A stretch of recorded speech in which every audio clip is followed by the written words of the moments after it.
আবারও উত্তপ্ত ভাঙড়, অভিযোগ তৃণমূলের গোষ্ঠীদ্বন্দ্ব। আরাবুল ঘনিষ্ঠ তৃণমূল কর্মীকে মারধর করার অভিযোগ উঠছে এবং মারধর এবং ভাঙচুরের অভিযোগ শওকত মোল্লা ঘনিষ্ঠ তৃণমূল নেতা কর্মীদের বিরুদ্ধে। শুক্রবার রাতে ভাঙড়ের ভোজরহাট এলাকায় ঘটে এই ঘটনা।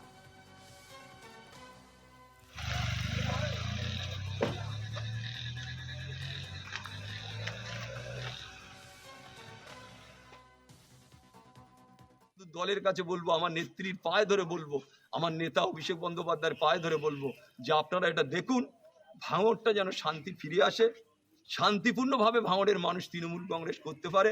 নীতি আদর্শের উপরে ভরসা রেখে, মমতা বন্দ্যোপাধ্যায়ের নীতি আদর্শকে মাথায় করে নিয়ে, অভিষেক বন্দ্যোপাধ্যায়ের নির্দেশকে মাথায় করে নিয়ে আমরা যাতে আগামী দিনে তৃণমূল কংগ্রেসটা করতে পারি, এই আবেদন আমার দলের নেত্রীর কাছে। আগামী দিনে কি আপনি বা আপনার কর্মীদের উপর হামলার আশঙ্কা করছেন?